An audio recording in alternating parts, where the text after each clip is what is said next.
What is up, everybody? Grab your movie ticket and your username. We're talking about theater versus streaming.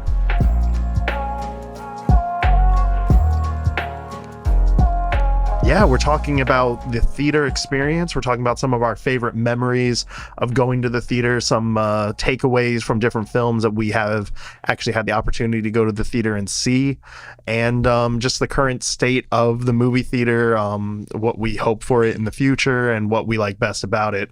So starting off this, I just want to talk to you guys about, like, you ever meet somebody and they're like, yeah, you know where I'm going with this? Maybe. You never know what you're going. I think. You ever meet somebody and they're like, hey, I make a mean pancake. Then you don't believe them. You're like, all right, yeah, everyone says they make a mean pancake. But then you try it and they get the edges just right and fluffy in the middle. I love when that happens. But also, I love when I meet somebody and it's like, you know, a movie that I would have loved to have seen in theaters. And they're like, oh, man, I saw that film opening night. And it's just like mind blowing. Like, talked to someone recently, saw Return of the Jedi in theater, like when it first came out. Oh, wow. Yeah, that was like just imagining seeing some of these films that have go down in history and being there at that opportune moment. And, you know, we have seen some of those films in theaters and had some of those takeaway moments of like just kind of defining for that generation, that film, seeing it in theater. And like, probably most people wouldn't get that excited about it. Like, yeah, whatever. I saw that movie. Yeah, I saw it in the theaters. But like in a 20-year hindsight type thing, like, I mean, man, if you were like, if I got to say I saw Empire Strikes Back in theater, I saw Back to the Future in theater. Well, the movie theater was an event back then. It was an event. And it's always been. It's always been a safe space for people to go watch films and experience cinema. For me, it's an escapism. You know, we all have to work, and you have the world, and the world sucks sometimes, most of the time. So like, you know, you go to a movie theater and you get to turn all that off, and you get transported to this story or this film, and you're just along for the ride for 2 hours plus or whatever. And you're just in it, and it was just great. And you feel like that's, you know, kind of been lost with how everything's been going nowadays, but it's still, for us, we still think of it as an event. And yeah, the movie experience to me will never be matched. No. You know what I think about a lot too now with what we're experiencing is it was very similar to what we were just talking about with the entire thing of, you know, the 3D boom of the 50s with theaters, all these companies really trying to push for 3D movies or anything to push for people coming in the theater, because it's crazy that when, you know, the same way we're going through it with streaming and films going direct to streaming, and people are, you know, the common thing is, why would I go see that in the theater when, like, I mean, sometimes it'll be like, I have Max and it's on Max same day. It's on Disney Plus same day. Like, why would I go to the theater to go see this? Such a detriment to your films. Speaking of that, like, it's funny how like 3D started booming in the 50s, and then it stopped, and it came back in the in the 80s. It was a big push for that, especially with some horror films like Friday the 13th 3D, Jaws 3D, and stuff like that. Back to the Future, some 3D stuff. But like, then that kind of faded away, and then in comes Avatar, the first Avatar film, pushing 3D, and then 3D was a phase for a while. Yeah, I don't think that's the case anymore. I think people have started to not like 3D at all. Thank God. That's just my opinion. But now it's almost like what? But now it's almost like, what are you gonna do next? Well, what can you do next to bring people back? Put their butts on the seats. You got those what is it, the 4DX? You got the 4DX, but at the same time, even with that, like, it's that's still there, but not everybody likes to be rocked around. Costly too, and costly. What's that theater called? There's one specific one that's kind of like Mosey, but it's actually like like screens. Screens. You have that to immerse yourself. I mean, I guess maybe the next thing is virtual reality.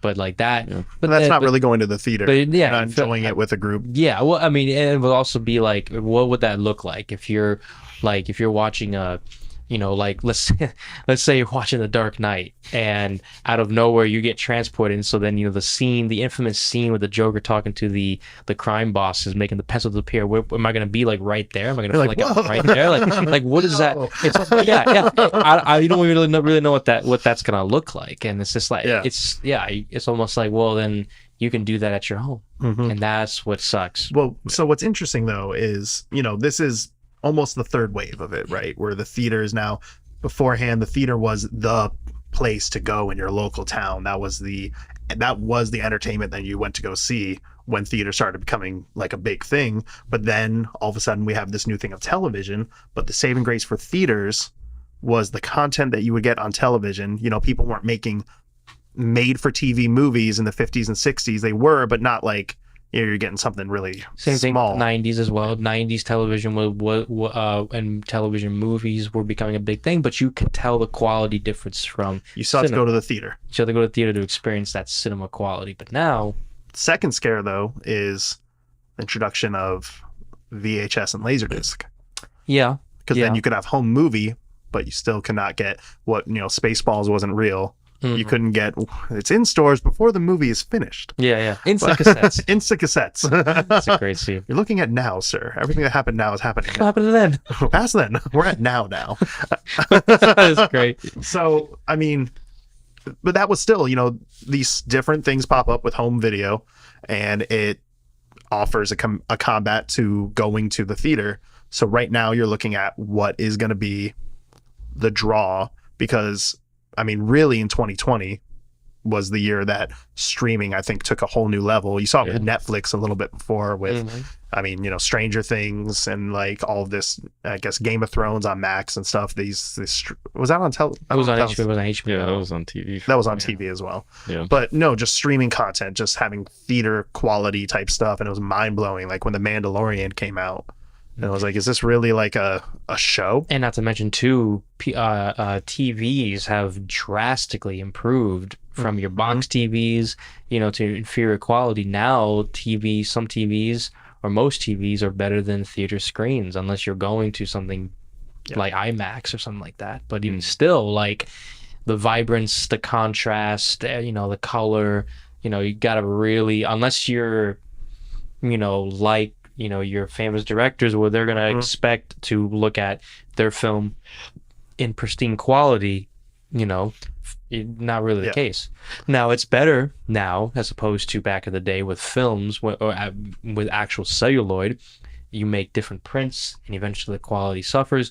A little bit different now with the digital age, digital cameras, but still, TVs are becoming, on par, if not better than theaters too. I don't think there is going to be, in this instance, a gimmick. I don't think there's a gimmick of, keeping theaters open in that sense. I think the only thing you can really hope for is kind of a twofold plan of keeping people going to the theaters. It's A, stop releasing your films direct to streaming, direct to anything, which you're seeing a slowdown now of, thankfully. You are. A lot of controversy.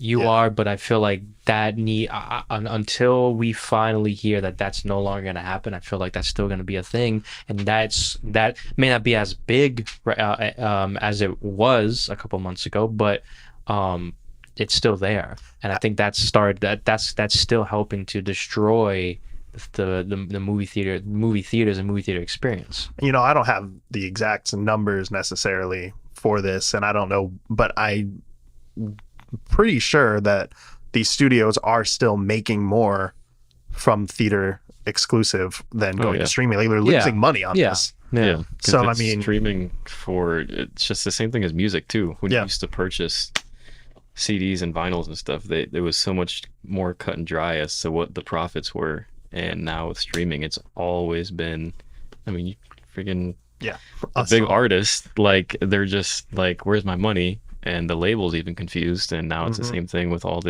I still don't understand how you make money off streaming, because if I'm paying you $10 a month for this platform, and I watch a movie once, and that's the same thing for everyone across the United States, how does that equate to? I have no. From what I'm understanding, and I could be completely wrong, so take this at face value, but the streaming services have to pay to put the specific content, movie, show, whatever, on their platform. It's actually from what I'm understanding, it's the streaming services that are losing. Streaming services are the ones profit. suffering. They're suffering the most compared to the movie to the production companies to an extent, because the production companies are still getting money. However, that'll be. We don't know how much that is. No, what's the percentage? What's the contracts there? I don't know, but I do know that even Netflix buys stuff left and right.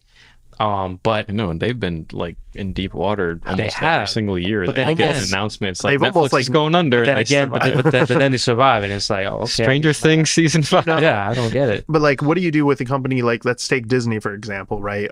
It's not like Netflix where, hey, this studio, I'm making this for.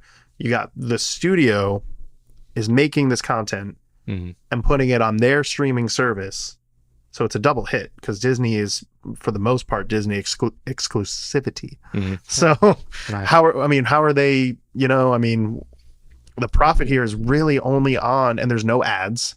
Yeah. So the profit is on who signs up for your streaming service. Right. And isn't the early access, you still have to pay, just like Apple TV, you still have to You have to pay something extra for that. So Yeah. when you kind of do that, it's kind of, it's still kind of like, not everybody would necessarily want to pay, but at the same time, the convenience of I can drive to a theater, or I can just pay how much I would have already paid and just do it here and just do it in my house. That's what sucks, though. Yeah. That's the type of thing that's scary. I haven't done that often, just because if I'm already going to pay the same amount, might as well go to the theater. But with Dune Part 2, there wasn't an option for us to go to the theater because of Atlas, and we really wanted to see it. And the price it would have cost to get 2 regular tickets would have been more than the price I paid to buy the movie, the double pack, Dune and Dune 2. So in that case, it worked for me. But I actually bought it. I didn't watch it on streaming, even though we ended up watching it 3 more times on streaming on Max. But I just looked up a simple answer on Disney Plus, and it says that because they have so many different tiers, they have like individual ad free, then they have individual ads, Hulu, Disney with ads, all those different things. They say they make enough money off of all of that ad revenue, and the myriad of people who are paying and like basically not using the actual platform, somehow that helps. I guess it's not even just the ads on the actual streaming stuff. It's probably all of the promotion they do on the outside of the platform too. Like all the toys kind of probably go into that too. The company itself makes money. Yeah. A lot of different ways, but like They make money while they're sleeping. yeah. Crazy. But from the actual film perspective of what the film can draw because of streaming, and if you see and you definitely see a detriment there, because 2023, let's just take Disney for example, that was one of their biggest losses of a year when it came to box office revenue, and people aren't going to the theater to see a lot of movies. But it's not just them, you have some big event movies and stuff like a Barbenheimer type event, but I think sadly we're in an era now where the theater is going to be slowly moving towards, if someone has an idea for, hey, I got this comedy, or I got this, I got a romance film, I got this interesting drama, like even like, Martin Scorsese with like stuff like The Irishman and stuff. You see a lot more Netflix. Okay, we'll take that. And the theater is going to be Oppenheimer, the latest Marvel film, latest DC film, something around those lines. Ooh, okay. Yeah. I think, there's a that'll be for like your big your big films, right? But I really think that theaters might get to the point where it's more for art house, or trying to do the nostalgia train of bringing back old films, where it's like, obviously, you could watch that at your house, or like us, like,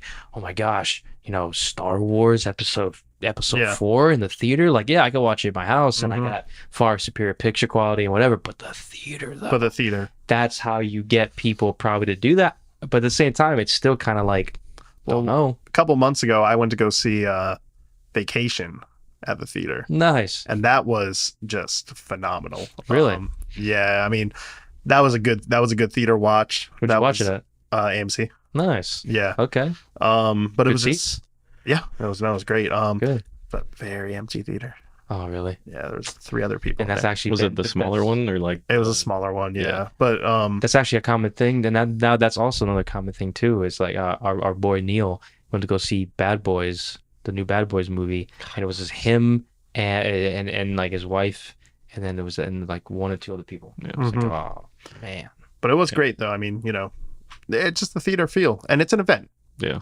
Regardless, it's an event, and Somehow, heartbreak feels good in a place like this. oh no, you're giving the Nicole Kidman.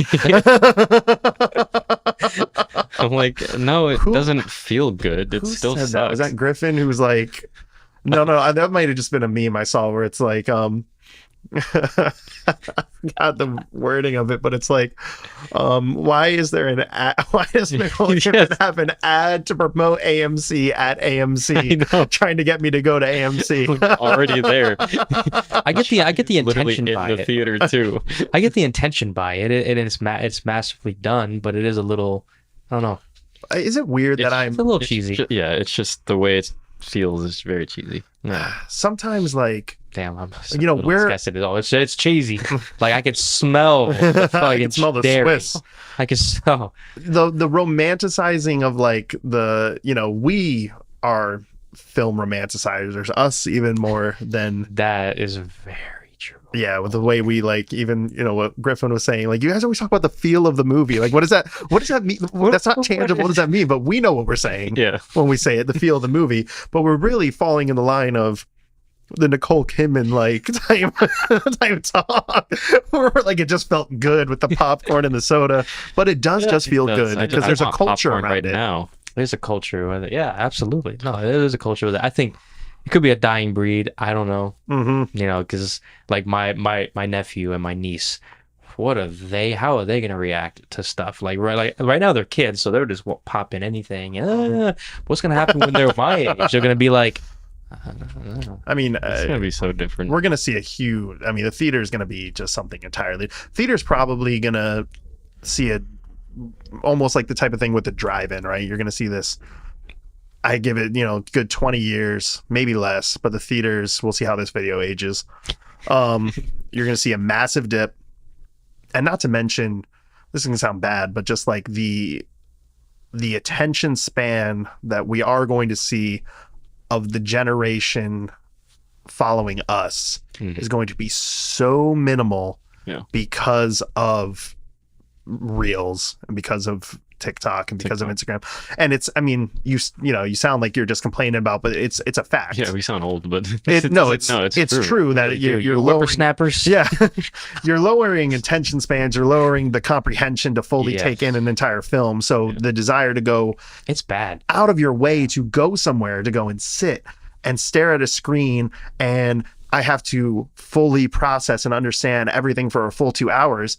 That is going to be something that's not even like thought of. Like, why would I do that? So you're going to see it go away. And then I imagine like a vinyl record, or like, nostalgia is strong. So right that now. and that's what I mean by the nostalgia too, Yeah. where it's like people, it's gonna be for famous movies or even art house cinema and just doing it like that, where it's like people that love the cinema experience that will go to do that. But the thing is, it's not really sustainable.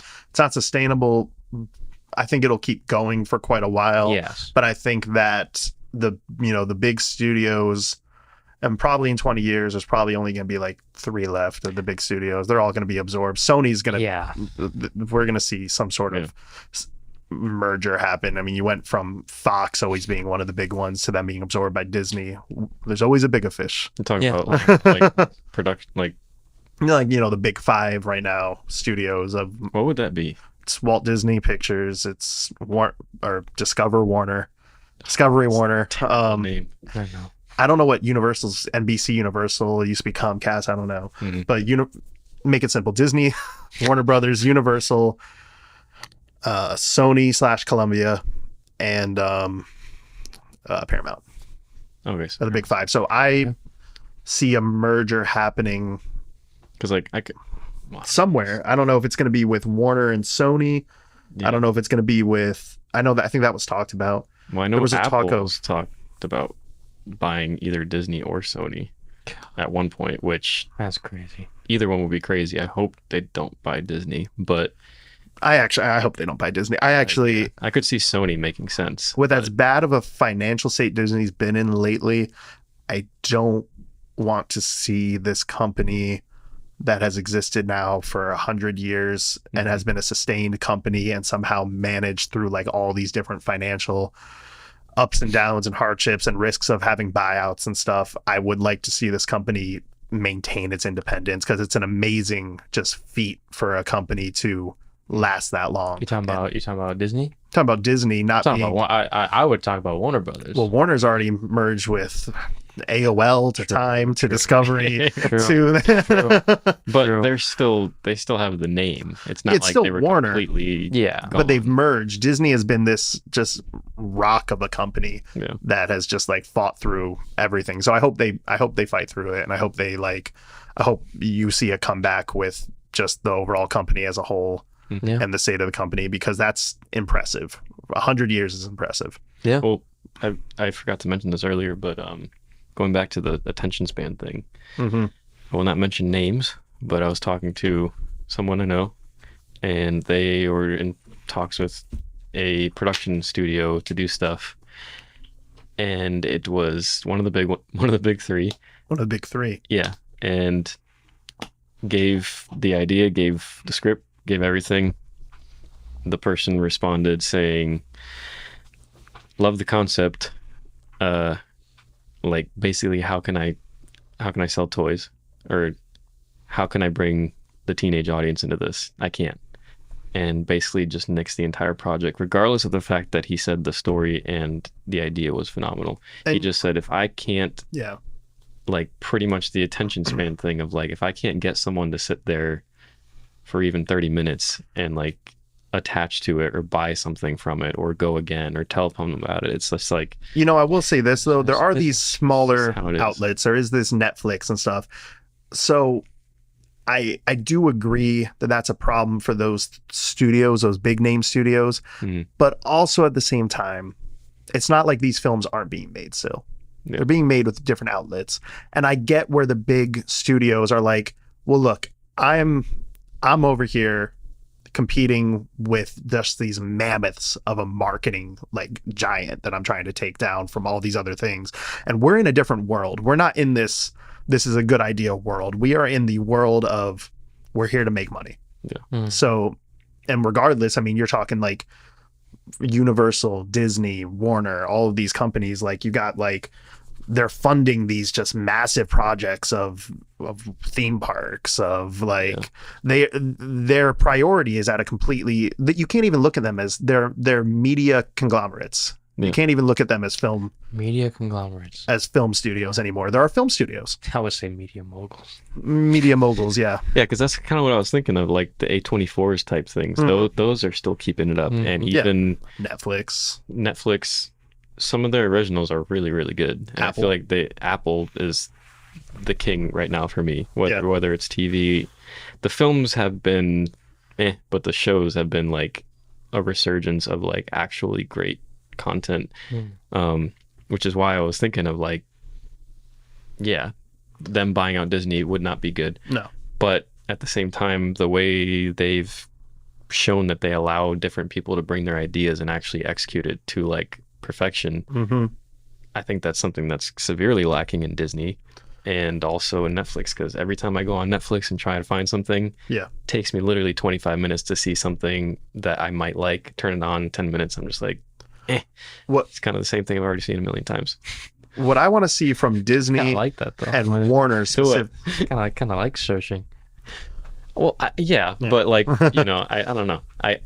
I'm not used to searching because I have so many shows, but when I don't have the show to watch, trying to find something on the spur of the moment is just like, And there's so many things that I want to watch, but I'm like, am I in that mood right now? Mm-hmm. Do I want to watch a Dark Knight type movie right now. No. When are you in the mood to watch a movie, Justin? Apparently the last 4 days. I know, shockingly. That broke my mind.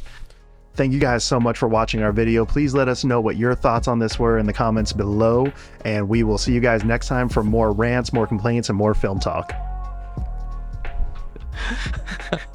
It's true. We sound just like three old men.